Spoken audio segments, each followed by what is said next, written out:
Welcome to True Talk on WMNF 88.5 with Ahmed and Samar. Today's a live show, and this is the week of the inauguration, which happened earlier this week. Samar and I are going to talk a little bit about that, but we're also going to speak about what's happening in Gaza. The latest there, of course, there's a fragile ceasefire that's holding in place, and Palestinians are returning back to their homes in Gaza to find them in rubble. There's nothing left there. Everything is destroyed. We're going to get eyewitness account by one of the youngest journalists out of Gaza. In Arabic, it's called Gaza. And he'll tell us what people are finding as they return home. Of course, this is just the first stage of the ceasefire, which is 6 weeks long. And we'll talk about whether that's going to continue after the 6 weeks, or will Israel return back to the fighting, as Netanyahu has said. This and more, and maybe your phone calls if we have time. This is True Talk on WMNF. We'll be right back.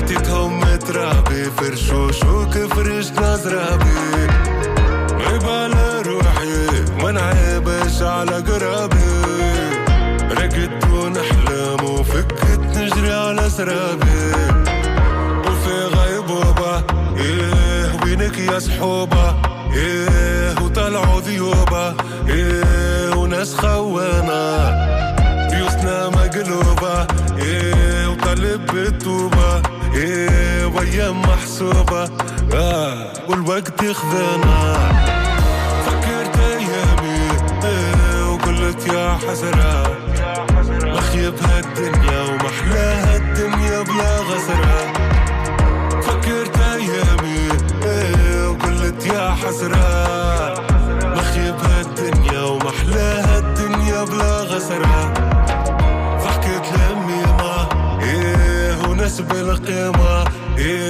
وعشرة قديمة وقلت يا حسرة رضيت والدينا وينك يا حنينة تفرقنا مشينا وقلت يا حسرة فكرت روحي لقيت روحي ضاعت مني رقد متحير وينو لي رقد متهني عجبتني الجارة اليوم الجارة عروسة تحني فكرت الليالي ساهر كل فرزي تنغني وشربنا الروجة. Welcome back to True Talk on WMNF 88.5 with Ahmed and Samar. And today is Thursday, January 23rd, and we are facing an onslaught of executive orders coming out of the Trump White House. Not sure what to make of it. Basically, almost everything not everything, but a lot of what Biden enacted is now being reversed.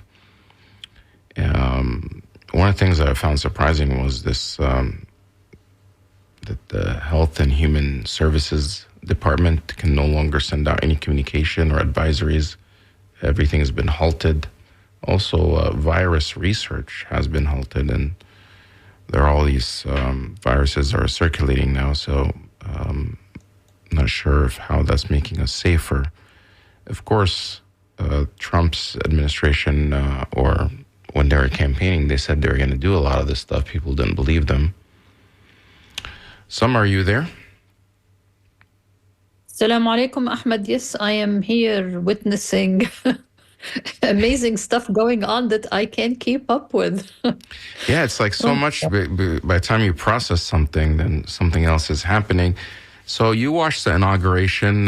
What surprised you the most? I mean, did you see all those tech billionaires seated behind Trump? Yeah, that was, I think, something quite interesting because I thought that people wanted somebody that relates to them and relates to their economic capabilities. So the people who were there, their combined wealth is like half of the wealth of the Western Hemisphere. So, yes, that was surprising. But you know what is alarming is that these people are in control of a medium that allows people who are not part of the mainstream media to have access to. Mm. So, whether it is Facebook or Instagram or Twitter, it's an outlet for people who cannot reach the mainstream media, like, let's say, Fox News or CNN. Like, how many times you can communicate with those people who run them or own them or have platforms on them.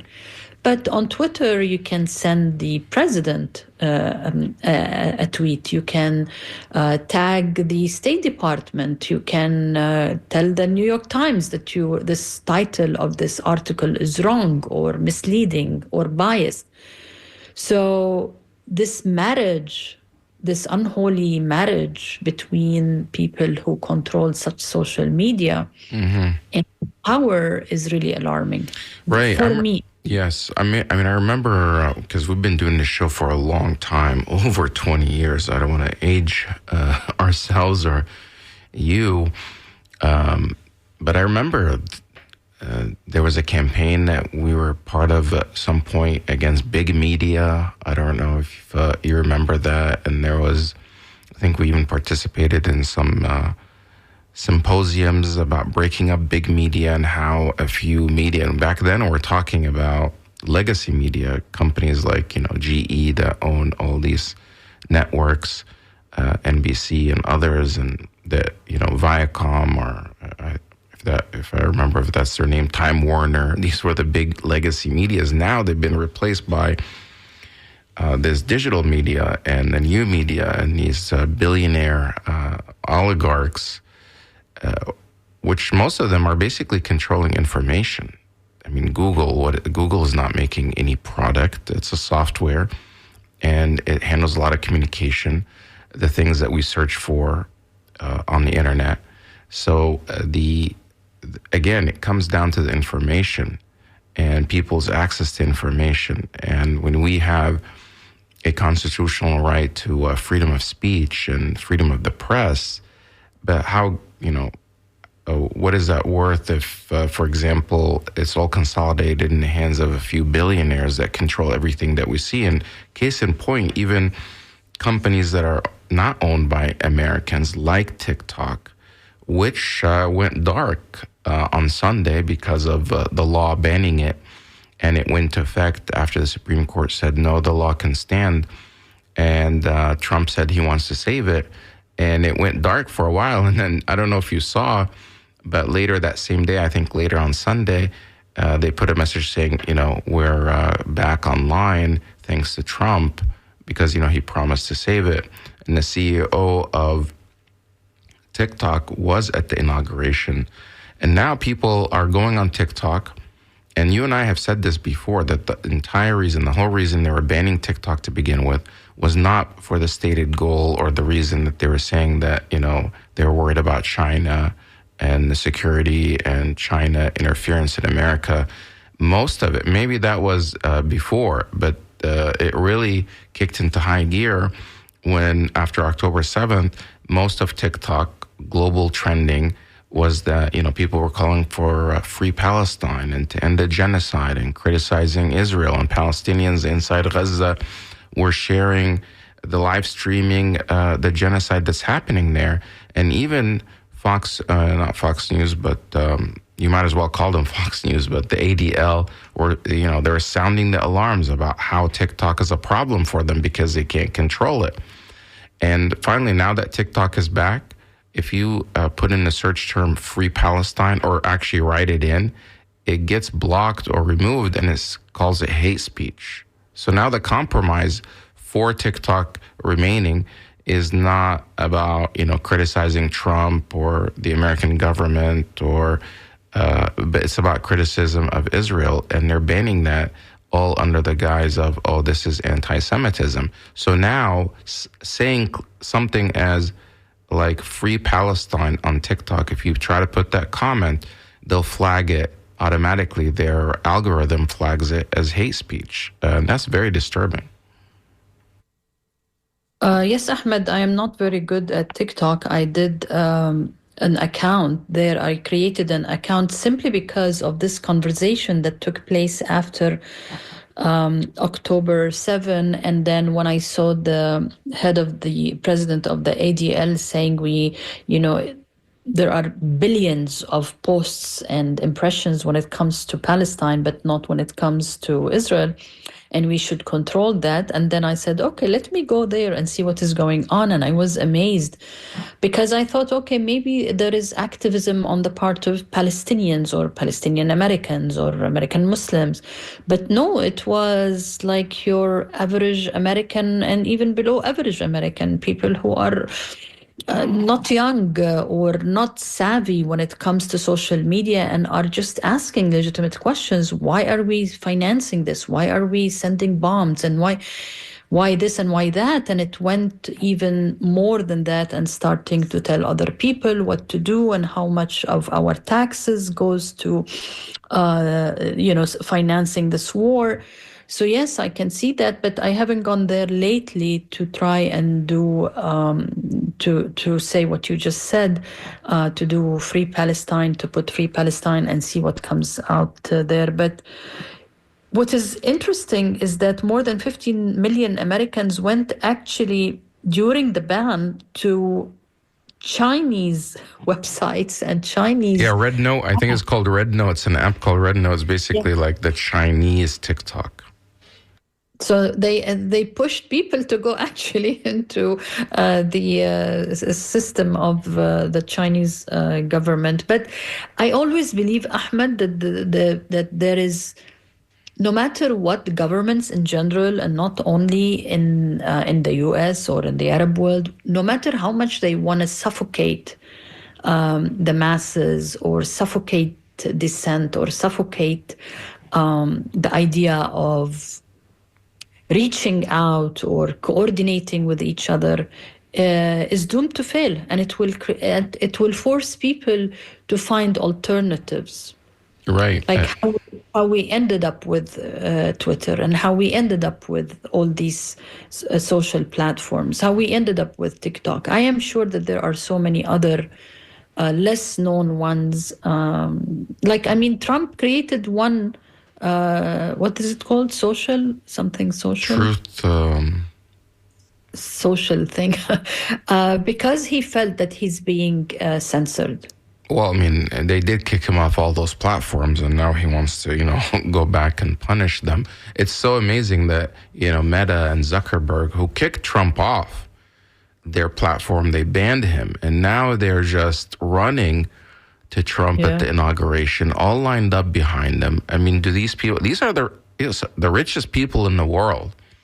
But even with the richest people in the world, they don't have the dignity to just, because they know that Trump can impact their businesses being president, and now they have to get on the bandwagon, either, support and jump on. And, somebody like Mark Zuckerberg has this whole makeover now that he is somehow becoming MAGA and criticizing other things.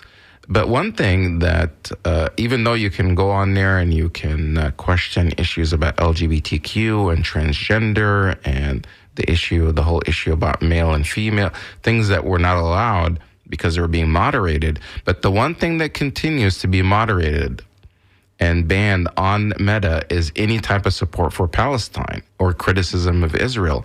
Right away, any criticism of Israel is equated to anti-Semitism. And, we've had so many Jewish people and guests on our show that says Israel is not Judaism. Israel is a country established by the Zionist doctrine, and that is not Judaism. When Judaism was revealed and practiced for centuries and for thousands of years, Zionism did not exist. Zionism is a recent phenomenon. It's a, ultra supremacist nationalist. In a way, it's similar to what some have described as white supremacy, but Jewish supremacy or Zionist supremacy ideology. And it's now, it's been around for 100 years or a little bit over 100 years. And most Jewish people resisted it at the beginning. But somehow now they've succeeded to equate Zionism with Judaism, which most, authentic rabbis will say, well, they're not. It's not, Zionism is not part of the Jewish faith. This is a political ideology that came out of Eastern Europeans. It's not indigenous to the land. Sure, there were Jewish people and Semites and the children, I guess, the tribes of Israel that are indigenous to that part of the world. But the people that established Zionism were not from those tribes. So anyway, we'll probably generate some hatred about that. But again, Samar and I, or at least, both of us have always said that we respect the religion of Judaism. In fact, Judaism is recognized in the Quran as one of the legitimate religions or ways of life. They're called the people of the book, Christianity and Judaism. And it's very much part of our faith to believe in those prophets, to believe in Moses, to believe in Abraham. I'm getting into personal religious beliefs here, but because people will oftentimes hear the comments on the air and say, oh, well, you're being anti-Semitic. Why are you criticizing Zionism? Well, you see what Zionism and the people that are leading Zionism today, maybe at the beginning, some of the people had other motives, but right now, the leaders of Zionism is Benjamin Netanyahu, Ben Gvir, all these folks that are running the country of, the government of Israel. That's the face of Zionism. And we see the results of that in what's happening in Gaza. And obviously, that is not part of the Jewish faith. To annihilate and kill all these children in Gaza, that is definitely not part of the Jewish faith. However, they want you to think that somehow that they're both equal or one and the same, which I think is really dangerous and can lead to real anti-Semitism by people. If you're trying to equate your political and military activities of Israel to equate that to as representative of Judaism, I think that's dangerous, and Jewish people should be concerned about that. Just like you and I, Samar, are very concerned when people say, well, the Taliban represents Islam, or, Al-Qaeda represents, they're one and the same. We hear that often, especially from Islamophobes, and we say, no, they're not. They don't represent Muslims, and they're far from it. On another news, Ahmed, I'm not sure if you followed the Oscars, but the Oscar just nominated No Other Land, a joint actually Palestinian-Israeli documentary, because the Yuval Abraham and Bassel Arda are the ones who created this documentary. And 2 hours after this was published, the IDF invaded the village and started searching homes and harassing the whole area of Masafer Yatta, because this movie was nominated for the Oscars. Amazing what Israel can do with impunity. So basically, let's get this right. The Oscars Awards nominated this film called No Other Land, which is produced or directed by an Israeli and a Palestinian? Yeah. And then right after that, a few hours later, the Israeli military went and invaded the home of who? The Palestinian? The whole area of Masafer Yatta and where the Palestinian lives. Okay, so Masafer Yatta is where the film takes place? No, that's where the guy is from. Oh, okay. So basically, not only did they invade his home, but they basically surrounded and invaded the whole village. Yes, and this, No Other Land talks about this group of Bedouins who live in Israel proper. Okay, so Masafer Yatta is in what is known as the State of Israel, but because there are, Bedouins who live there, Bedouins are like nomads that kind of... Yeah. No, you cannot say nomads, because They're just like so connected to the land, but according to weather and season, they may go to the east, to the north, to the west. But they're all now are in Masafar Yatta, and Israel wants to confiscate all this land. Mind you, these are Israeli citizens. Right, but Okay. I mean, there are laws now that are being proposed within Israel to kick out even the Israeli citizens who happen to be Arab. That Yes. these are people that hold Who happen Israeli to be citizenship, but Palestinian. but they're originally Don't say, Palestinian. yeah, don't say Arab, because in the minds of some people, when you say Arab, oh, okay, Arab, Egyptian is Arab, Sudanese is Arab, Saudi is Arab, so why don't they go there? No, these Okay, are not, we are not Arabs. We are originally Palestinian. right. Then we became Arabized when we started adopting the Arabic language. Right, but I mean, same thing. I'm originally from Egypt, so I could, but you can be Egyptian and Arab, right? Yeah, but when it comes to the The Palestinians, Egyptians were not originally Arab. Also, they were became Arab later because they when we speak the started language. But we're also Egyptian. So this documentary, No Other Land, is talking about the struggle of Palestinian Israeli citizens who are being harassed on a daily basis, shot at, killed in order to confiscate their village. And this particular one is called Musafir Yatta, just like Port Charlotte or Ponta Gorda. So that's Musafir Yatta, and they immediately went into this village and started searching the homes of people in a form of intimidation. Now, Samar, you're Palestinian. Yeah. But why did some Palestinians, I mean, I know this, but maybe our listeners don't. Some Palestinians have Israeli citizenship and some Palestinians are out in the West Bank, which with no, with not Israeli citizenship. In the let's say in 1948, when the State of Israel was formally formed and recognized by the US, and later on recognized by several Western nations. And whoever survived the ethnic cleansing and were in an area called Lid, where my father was born and grandfather were born, all of them. Okay, in the case of my family, my grandfather was one of the leading personalities in Lid, and he was exiled with another 31 Palestinians from all over Palestine in the 1930s to Seychelles, the island, because they were aware of what is Israel planning. The Jewish immigrants were planning to take over the land, so they exiled them. Anyways, the time leading to the 1948, in 1946 and 1947, there were like mini wars going on. They surrounded the area of Lid and rounded up all the young men, 18 and above, 16, 14 and above, and started shooting them. So Al-Mukhtar, like the elders of the area. He's like the mayor? Yeah, yes, and including my grandfather, they said, okay, let's not sacrifice more people and listen. It was called the Elon, I think, plan, and let's go to Jordan.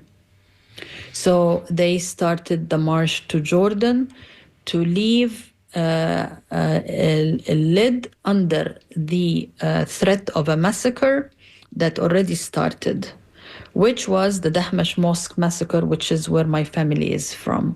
So my grandfather said, I can't sacrifice everybody's lives. So he took his family and whoever was able to leave and gather stuff and left, hoping that maybe they can come back. So there are people who remained, could not flee, or in the case of my husband's cousin, had pneumonia who went to the mountains with his mom, came back to Akko in the north and found like the whole town deserted and all his family gone. He remained. So those people who remained were not killed, were not forced to flee, became, after many, many years, they were given citizenship. So they are Palestinian, they can be Christian, and they can be Muslim. And of course, they married and multiplied, and their number now is very close to the number of Israelis. So these have, at least, if I'm not mistaken, more than 50 laws within the laws of the state of Israel that discriminates against them. So you have an example of Musafir Yatta, where these Palestinians have always lived on this land, and they have Israeli passport, but Israel can shoot at them, can confiscate their land, can poison their wells, and nobody would say Are these anything. things they've done? Yeah, they have done. If you Google Poison Musafir, their wells? Yeah, to force them, because these people live on, they have cattle, they have sheep, they have lots of dairy products and stuff that Israelis come to buy from them because it's cheaper. It's cheaper. Are they to like buy. the Amish when you go to their area Yes, and buy yes, natural stuff from them? Yeah, it's cheaper. Same thing actually when I visited Palestine, and I wanted to visit where my husband was from, which is in the north, which is close to Lebanon, which is in the state of Israel. So the lady who was supposed to meet me, I was gonna be staying in an Airbnb with a Palestinian family. So they told me, okay, wait for us at this, let's say, square. So I'm waiting. Then she comes in her car, and there is no space for me to sit. And I said, "What's this?" She had, Ahmed, like thousands of vegetables, fruits, onions, potatoes, meat, chicken. And I said, "What's this?" She said, "Oh, we go to the West Bank to buy our weekly grocery." Mind you, she has like a mini hotel, so she has to feed people, so she buys more than the average. And she said, "This is what we do. This is what most people do. They go to the West Bank and buy their produce from there, buy their cheeses, buy their chicken, buy their vegetables, fruits, lemons, oranges from the West Bank because it's cheaper." So Okay. you have a very interesting economic system So going this is on. the film that's nominated is now actually physically the producer's being attacked because he was nominated for an Oscar, which of course Israel's always concerned that how they are painted in the media and in movies, because that impacts public perception, and they heavily depend on misinformation in order to continue their occupation. Now, of course, with the Trump administration coming into power, they've nominated many people that are going up for confirmation hearings, where the Senate has these hearings, and then they vote to confirm these nominations. Positions like Secretary of State, who has been nominated by Trump, Marco Rubio, was actually got 99 votes, like out of 100, 99 to 0. Apparently, it was the vote for Marco Rubio. Really surprising, and he's a big pro-Israel hawk and staunch Zionist from Florida. But yesterday there was Elise Stefanik, who is the representative from New York, and she was the one that led this witch hunt against the universities like Harvard and Columbia and other universities accusing them of anti-Semitism. Initially, they had accused him because of other issues, because of DEI, diversity, what is it? DEI and inclusion. What's the E stand for? I'm forgetting. Equity, maybe, yeah, diversity, equity, and inclusion, that they wanted to get rid of these programs, things like that universities should be diverse, and against things like affirmative action.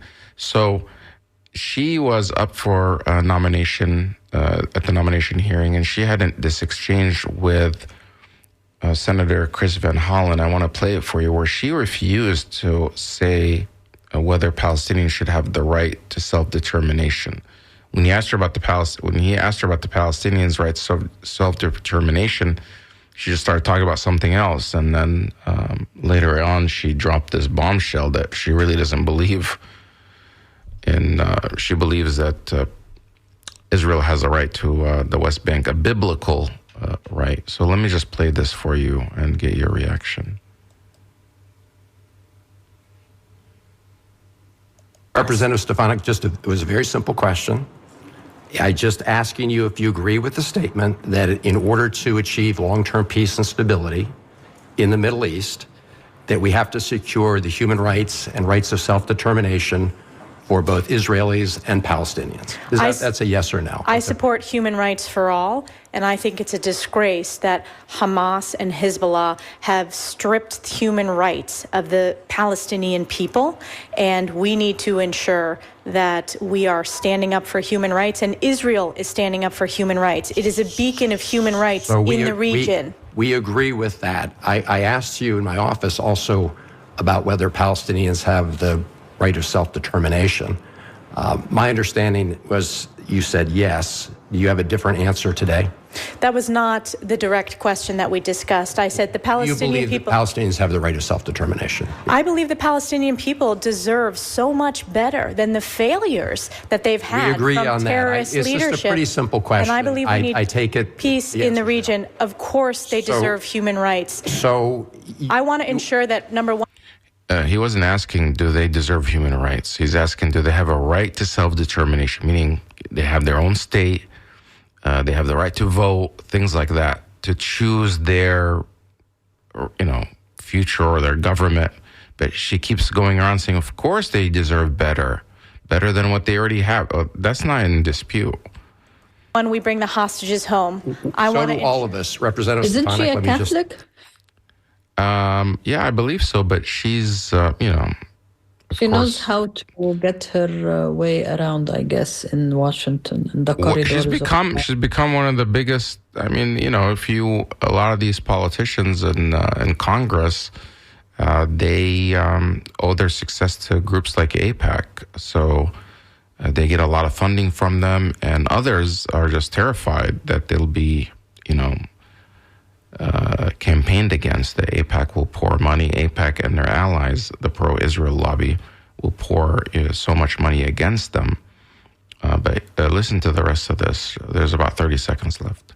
Ask you. I have 30 seconds left. I'm rarely surprised by answers in my office, but I did ask you whether you subscribe to the views of Finance Minister Smotrich. Of who? I'm sorry, Smotrich. This is the Israeli finance minister. She's going to go to the UN, represent the United States, and she doesn't know Finance Minister Smotrich because maybe he's not on her talking points that were given to her by, who. Minister Smotrich and the former National Security Minister Ben-Gvir. As we speaking, Ahmed, I'm looking at my Twitter feed. I can't keep up with the decisions. I'm just reading now that Trump decided to put a freeze on foreign aid, and that includes $1.5 billion of Egypt's. Did you read that? No, I did not hear that. But what about the foreign aid to Israel?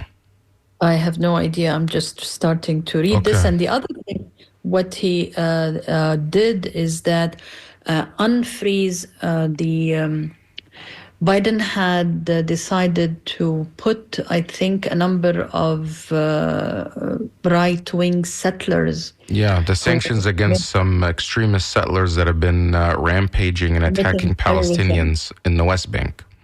Yeah. So he lifted those sanctions, and he also lifted sanctions on the 2,000 and 5,000 pound bombs that Biden had put a freeze on. He's lifted those sanctions. Of course, Biden provided all the other weapons. And by that time Biden put a freeze on those 2,000 pound bombs, most of those heavy structures have already been destroyed anyway. I just want to I think now you can hear this audio to finish the questioning from Chris Van Hollen to Representative Stefanik, who's nominated to be America's ambassador to the United Nations. And the former National Security Minister Bedier, who believed that Israel has a biblical right to the entire West Bank. And in that conversation, you told me that, yes, you shared that view. Is that your view today? Yes. Okay. I think when it comes to this very difficult issue, if the president is going to succeed at bringing peace and stability to the Middle East, we're going to have to look at the UN Security Council resolutions, not just the ones on Lebanon, which we should enforce, but other UN Security Council resolutions. And it's going to be very difficult to achieve that if you continue to hold the view that you just expressed, which is a view that was not held by the founders of the State of Israel, who were secular Zionists, not religious Zionists. Thank you, Mr. Interesting how he points out at the end that the founders were secular Zionists, not religious. Now, the religious Zionists that are in power there now, they're like, apocalyptic type. They want to bring, the end of, they want to bring on this biblical war. And they believe in something called Greater Israel.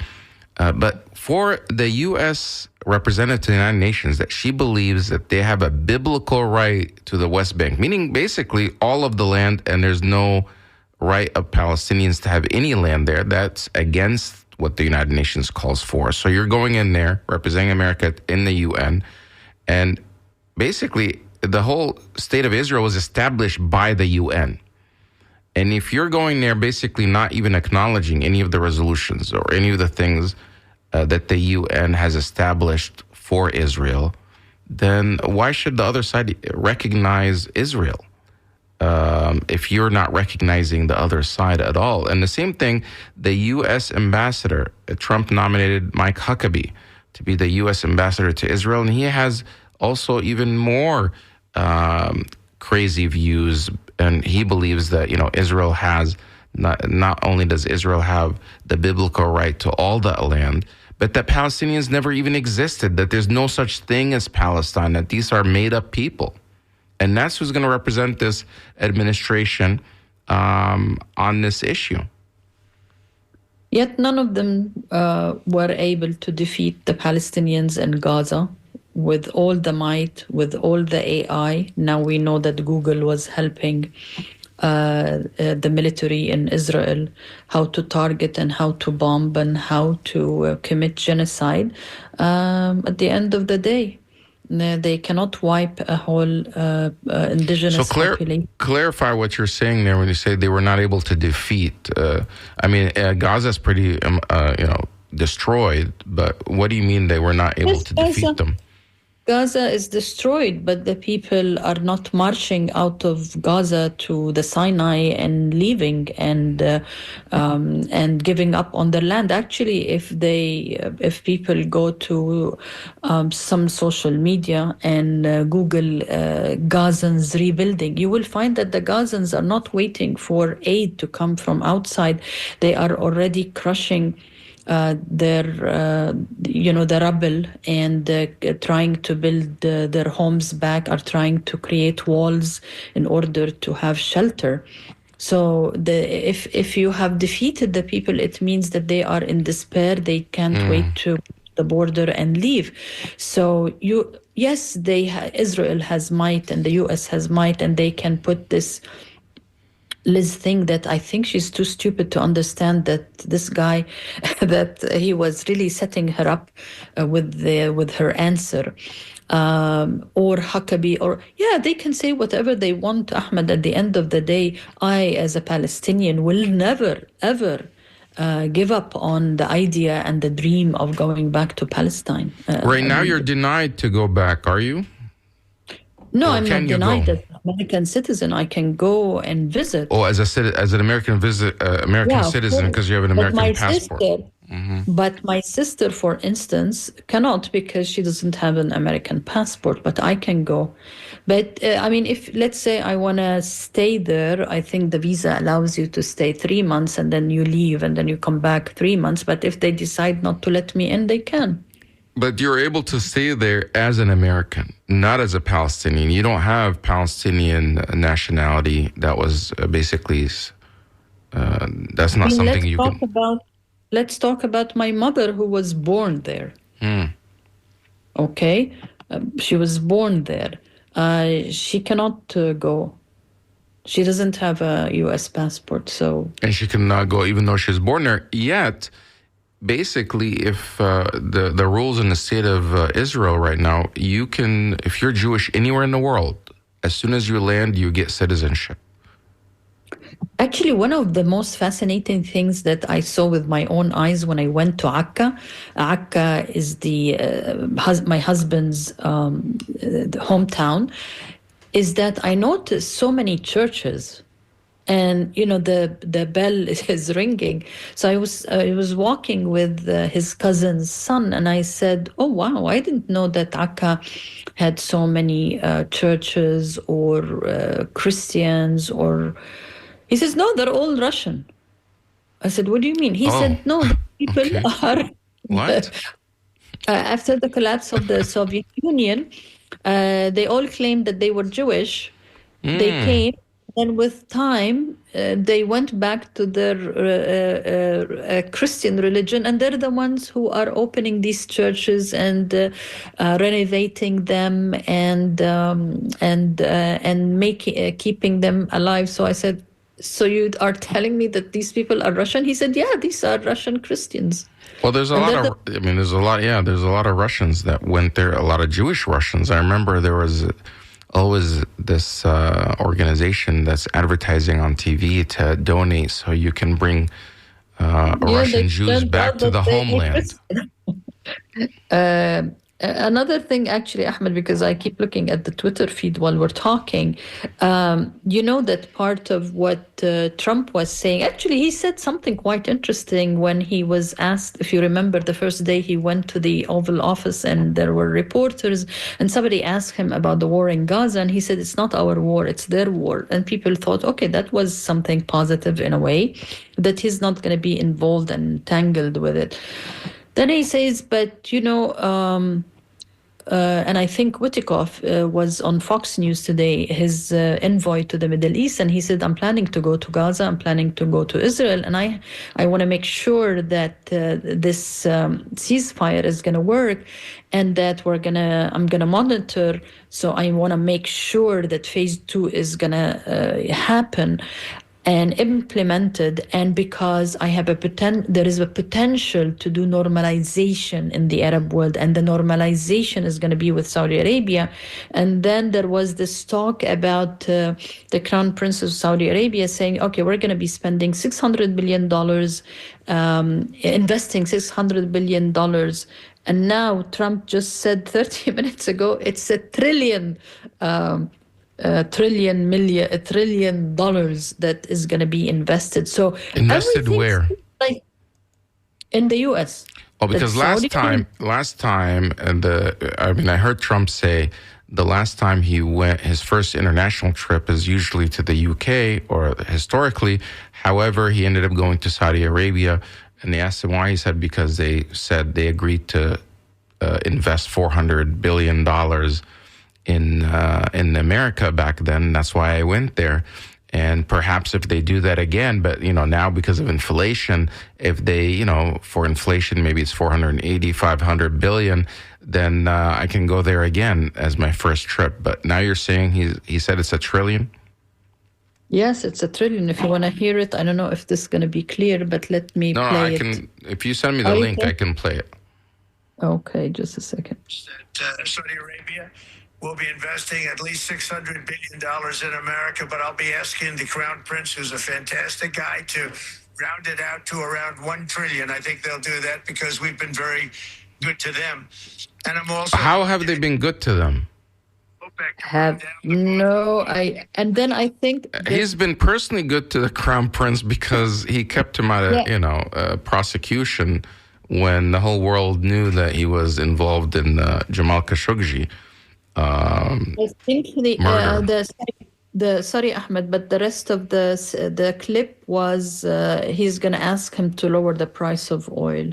So this can mean bankruptcy for Saudi Arabia. I mean, this is too much to ask for normalization with Israel. I mean, if they're normalizing with Israel, shouldn't they be getting something out of it? Or do they have to pay? It seems like Israel needs them more than they need Israel, right? You would think. Anyways, so many things are happening in such a short time that really we need time to process, because of course there are things related to Europe and related to the Ukraine and related to the rest of the world, but when it comes to things that we care about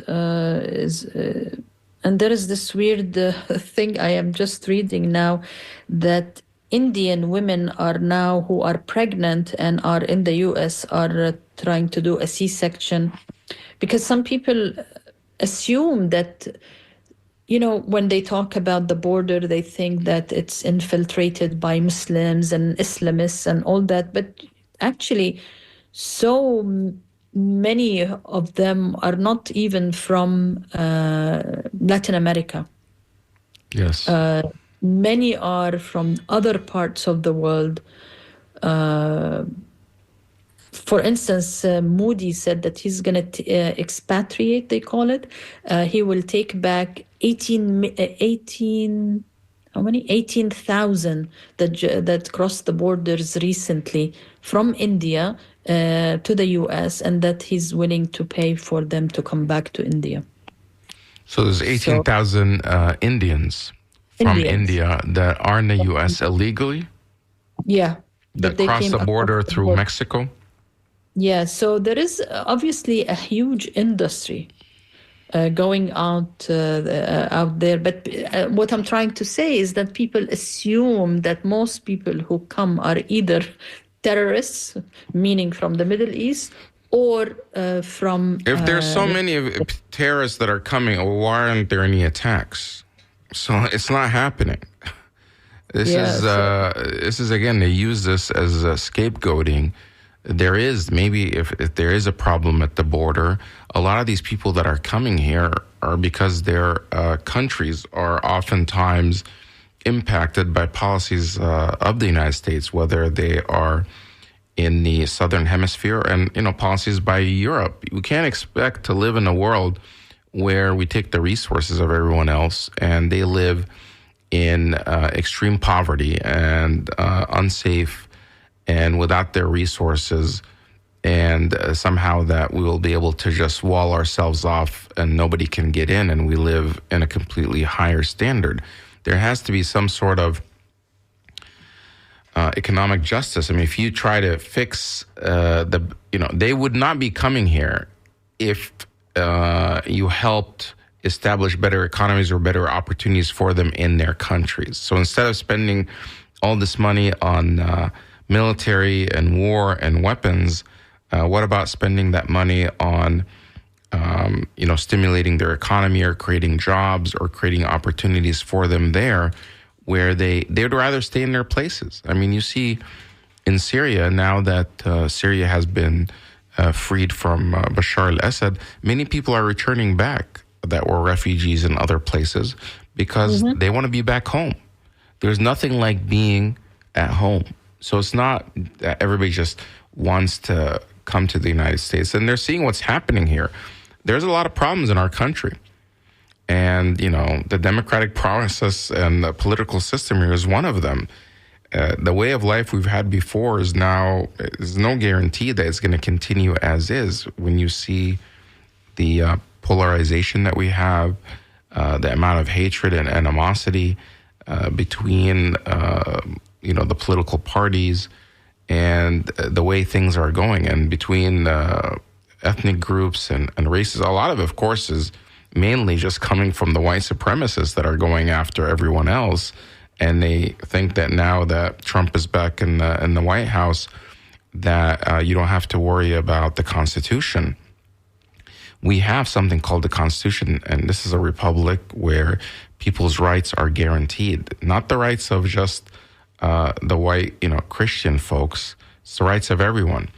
I mean, there are concerns now that with these potential raids on immigrant communities and deporting people that are out of status, even if they haven't committed any violent crimes or crimes at all. Even because before, there's so much crime and safety issues happening in the country that police and the FBI and others focus on the violent criminals, the people that are making us less safe, not people that, overstayed their visa. That's not what the police are there for. But it seems like this administration is now, I read this earlier today, that they are going to deputize, or they're deputizing, giving deportation powers to other agencies other than ICE, or the Immigration and Customs Enforcement Agency, which historically deals with the deportation. But now ATF agents, alcohol, tobacco, and firearm, and the DEA, Drug Enforcement Agency agents, will be able to go after immigrants and deport them. And, imagine you're not, those people, those type of agents normally deal with violent criminals, right? DEA, they're dealing with drug traffickers and gangs and criminal, cartels. And now they're going to go after, immigrants that overstayed, that haven't committed any crime. They're not going to be dealing with them in a civil way. Most likely, it's going to be a lot different because their training deals with, involves dealing with gangs and criminals and drug dealers that have weapons. How are they going to interact with families, with children, et cetera? I think that's a concern. I think people are scared and feel unsafe right now. I know we don't have time, Ahmed, but maybe for next week we should have the clip where, to be fair, I think I love Trump I loved him when he said about John Bolton and what he and Dick Cheney did to the Middle East. I don't know if you have seen this clip, but he says, because he removed the security detail, and he says, I thought he was very dumb. I'm quoting here. He was a very dumb person, but I used him well because every time people saw me come into a meeting with John Bolton standing behind me, they thought that he'd attack them because he was a warmonger. I mean, it's so sad that I have to laugh about this, but I'm so happy that Trump really gave John Bolton what he deserves, which is to mention that he and Cheney. I don't like John Bolton. I mean, he always. Yeah. I mean, that's the one thing I don't agree with Trump on a lot. But John Bolton, he was. Him and Cheney and all those neocons, they were just pure evil. They lied about the Iraq and the weapons of mass destruction. They caused so many people to die and, hemorrhage our treasury to spend money on an illegal war that should never have happened. That's who John Bolton is. And I'm glad that he was actually stripped, and others like him. He was stripped of his secret clearance status, which basically, even though you're not in government, as a government official, you can still work as a consultant or in other matters, and you still have this high, secret clearance, which is valuable. And he stripped it, so now he doesn't get those type of briefings and others. He also took it away from Brennan. Was it Brennan, or the former CIA director of the CIA? Things that presidents don't normally do. He's stripping a lot of the what he thinks is the deep state that's against him. So some of it is, I guess, could be okay, but a lot of it could lead to other consequences. But we're out of time. We're hoping to get the young journalist from Gaza, but maybe we can try to have him back on. We weren't sure if he was going to be able to make it because the connection is always not stable in Gaza, but inshallah we can have him on next week. Inshallah, Ahmed. So enjoy the weekend, have a good weekend, and stay safe, and tune in again next Thursday, same time, 12 o'clock for True Talk. This is WMNF Tampa. The news from The Scoop is next. Have a great week.